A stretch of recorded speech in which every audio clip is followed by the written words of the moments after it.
Well, hello, everybody. This is Universal Truth of Mankind. I am Dave, your host, and welcome back to Meditation 101. Medit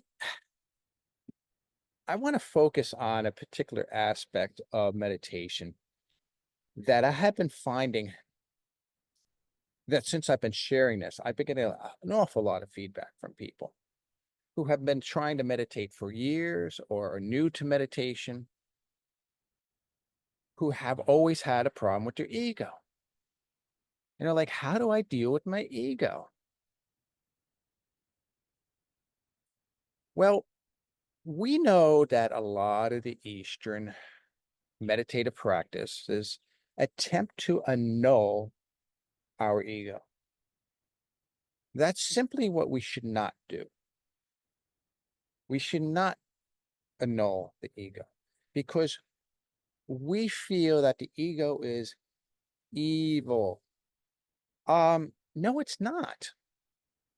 It's not evil at all. In fact, I'm going to share something with you. Before the Sabbath, it is customary for the Jewish women to make their challah bread. And challah bread is what we eat on the Sabbath. So they make it on Fridays for Friday night. And what they do is they take the bread and they'll take a tiny bit off of it. And they'll do one or two things on it. They either wrap it in a tin foil and put it in the oven and cook it with the challah bread, and because it's such a small amount, it burns to ashes. Another thing they do is they will just chuck it in the garbage. That's typically the two strategies that are taken. What does this represent? Well, let's take a look at Passover for a moment. Passover is a time of unleavened bread. We spend a week eating nothing but unleavened bread. For when we left Egypt, we didn't have time for the bread to rise. That's the story we're given. It's cute. It's nice. Yeah, that's nice. But what does leavening represent? When the bread rises, what does that represent? That represents pride, ego, out of control. So we are to eat unleavened bread as a reminder that we are not to become proud and be full of pride and think we're God's gift to the world and everyone should bow down to us. We are not to have that attitude. We are to be humble and be humble in our approach of everything we do. So we know that represents pride. So when that piece of bread is taken aside, we are giving it to the ego. And it's a reminder that the ego needs to be put into check, not gotten rid of, put in check. In fact, we students of Kabbalah and Kabbalists say this: that piece of bread is meant for the ego, for the ego is part of us, part of creation. We shouldn't let it starve. We should give a portion of it, of what we're given, to be given to the ego. Now let's understand the ego a little more before I move on to the meditation. The ego is a protector. If we try to annul the ego, it's going to eventually snap back and bite us on the butts. You ever hear the phrase, you keep your friends close and you keep your enemies even closer? Why do you keep your enemies even closer than your friends? Well, you can trust your friends, but you can't trust your enemies. So as a result, your enemy has to be closely watched. Well, if you try to annul your ego, eventually you lose sight of the ego, and the ego is sneaky. It will come back. But if you keep the ego close and under control, guess what? You can work with it. You can turn it into a benefit. Did you know that? Oh, yeah. You can turn it into something useful. You can turn it into a tool that will help you. The ego is what defends you. It declares your identity. It keeps you separate and preserves your uniqueness from others. The problem is sometimes we get prideful and we think we're better than others. That's what we don't want to do. But it's okay to be different than others. Let's say I'm a carpenter, and the next guy next to me, he's a mechanic. The guy next to him is a plumber. The guy next to him, an electrician. But rather than saying, well, I'm the electrician, or rather, I'm the plumber, or I'm this, or I'm the carpenter, you know, la-di-da, we should be saying to ourselves, well, we make a good team. I can make the cabinets. You can put in the plumbing. You can put the electric in. And you, the mechanic, I need you to fix my truck so I can get this stuff to the people's house. You follow what I'm saying? We're all a team. Yes, we're unique, but we need each other. And that's the way the ego should be approached, thought of. When I explain this to my students who have issues with the ego, and they practice techniques to help them bring the ego under control and develop the trust of the ego. I did say that, trust of the ego.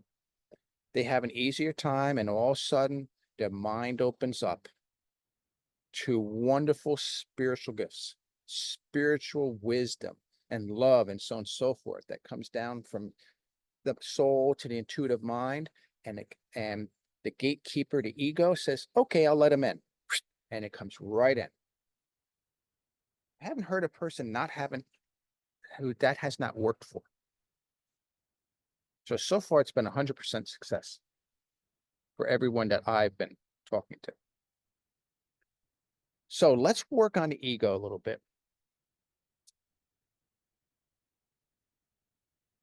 Yes. So I just had to think for a moment. Do you have something else to say? So let's work on the ego.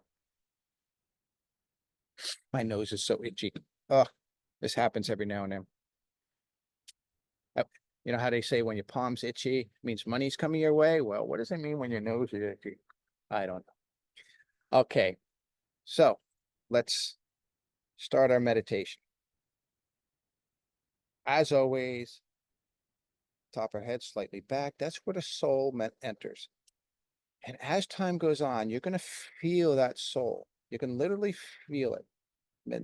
Many, many times I can feel that soul like a hand resting itself upon my head here.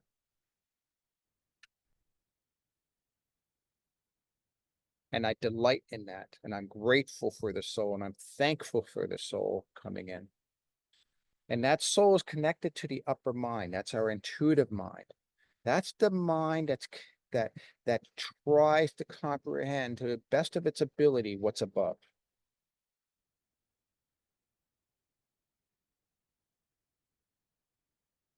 And so we let the light in and let it flow and let it fill up this whole upper mind, intuitive mind. And we ask it, light, remember, this is spiritual light we are speaking of. Bring revelation, bring wisdom, bring health, bring life, bring love, bring tolerance, bring order.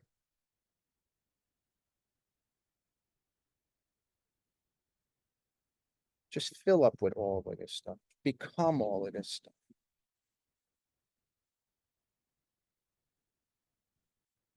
Breathing through my nose, out my mouth to relax as that's taking place, because I got to prepare the lower part of myself. I keep my back straight, like an antenna. It keeps the body together.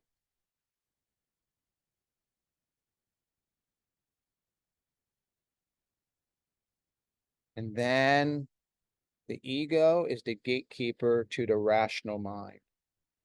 In a sense, your rational mind is the ego. So that should give you a clue of how to deal with the ego. You let your upper mind make believe you're two people.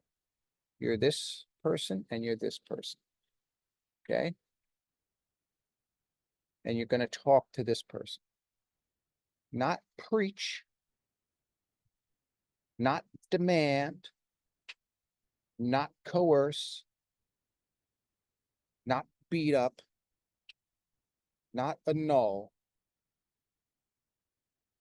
but you're going to love, build trust with.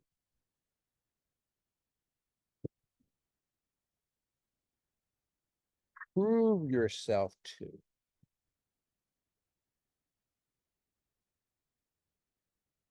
That ego. This is how I start. This is how I do it. First of all, I make sure that my intentions are pure, because your ego will figure out if you're lying to yourself.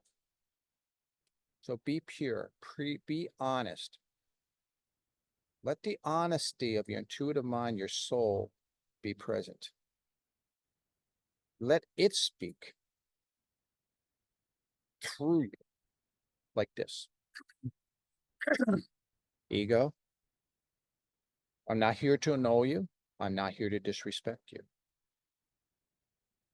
You see, doesn't the ego love that? Talk to yourself like that. Test your ego. See how it responds. Ego, I'm here because I want to improve myself. This is me in a perfected form. This is me in the best possible way I can be. I'm here because of love. I want to help you become all you can be. I want to help you, to show you all the wonderfulness that is in you, all the uniqueness that is in you. And of course, I'm talking about the rational mind down, all the way down towards the body. I want to heal the body. I want to put you at relax so you don't have to work so hard to protect me, to make up for my stupid decisions, to cover up my mistakes. Ego, I want to build a trust with you. I want you to see, give me a chance. This is the intuitive mind talking to the lower mind. Give me a chance to prove myself. Give me a chance to build trust with you.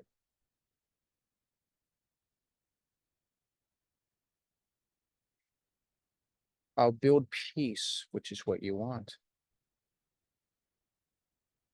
I will help you get rid of ailments in your body. I will help you energetically. I will help you to become a greater image of God. We can't become big G God, but we can become a little g God to ourselves.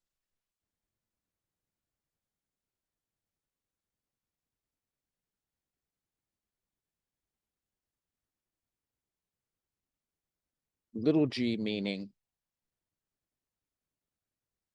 not that you think your world's best gift to world or to mankind, you're God's gift to mankind, but rather we are all of us are a gift to mankind. And then we can work together as a team. Would you not love that? Do you know unity is key to success? You want to be more successful? When you talk to yourself like this, your ego is being satisfied. And then I can go one step further. The light that I'm receiving here is slowly coming down into my mind as the ego opens up the door more and more and more. So all of this can come down into the rational mind.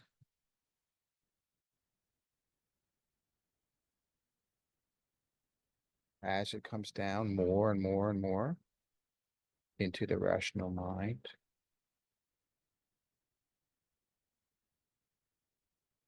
Hold on one second.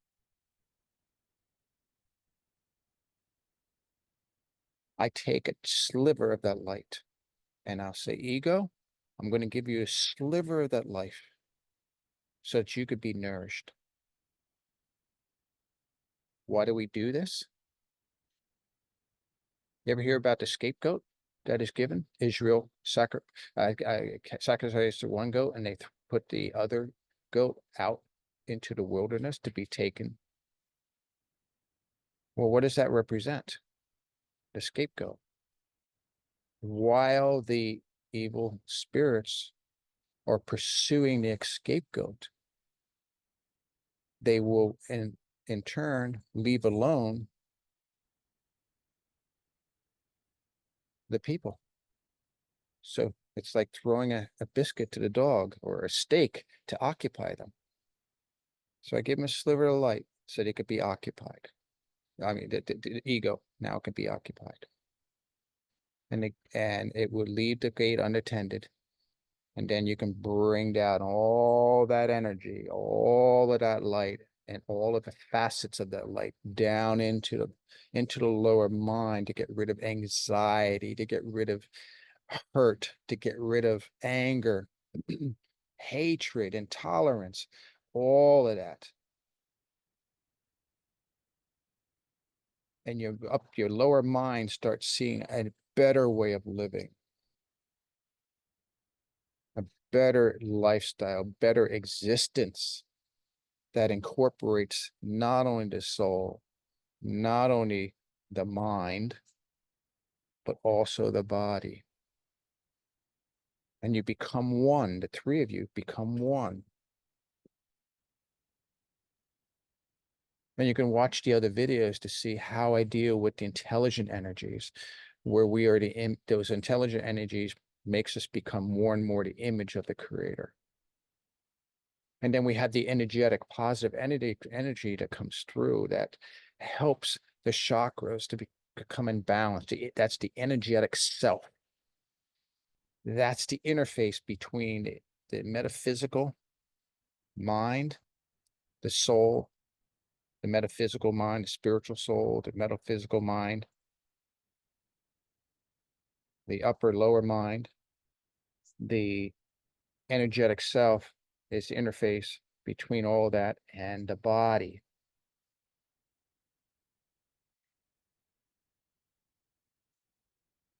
Right now, I can tell you my ego is very much at peace, very much at peace. It's relaxed. It's trusting me. And guess what, people? The more you do this, the more your ego trusts you. It knows you are not trying to get rid of it. If it thinks you're trying to get rid of it, it will bite you back.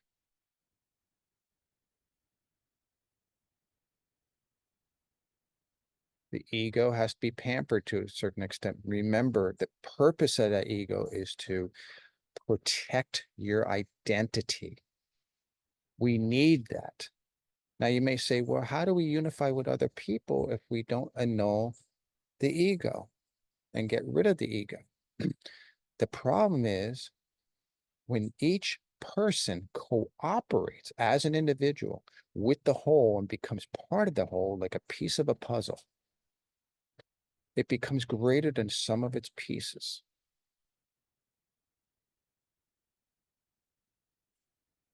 Look at a puzzle. You see all the different pieces in it and makes a beautiful picture when it's done. That's the way we're supposed to be. Let's take chocolate pudding, for instance. You take chocolate pudding, you take a spoonful of it and you put it into a jar, into a bowl.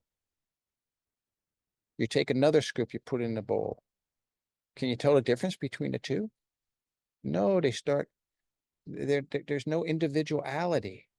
If you mix some, and I've done this, some butterscotch with it, some vanilla in it, they each retain their individuality. And trust me, it makes for a delicious dessert. But the three together is greater than the whole of its parts. That's what I'm talking about here. And when you do this and the gates open, keep it going as long as you can. If you can keep it going for a minute, 30 seconds, do it. Your soul, yeah, I'm sorry, your ego will learn to trust you. If you want to go, if you can get it up to a couple minutes and 20 minutes, half an hour, take advantage of it. Let the ego be.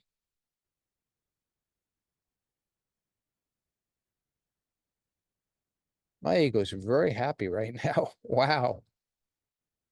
I've had times when I would be crying, not crying in a sense like boo hoo hoo, I'm crying and I need a tissue, but rather my eyes would start tearing when I do this sometimes because my ego is so elated and so happy that I'm not looking to destroy it, that I recognize it as a piece of myself that's being acknowledged as a piece of itself and being respected and be given dignity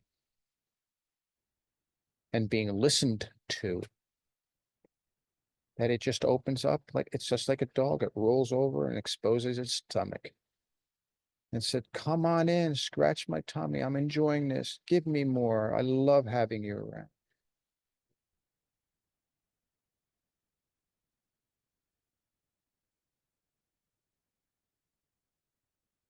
I'm going to end it here. Amen by amen. Thank you so much for being here and witnessing such a thing.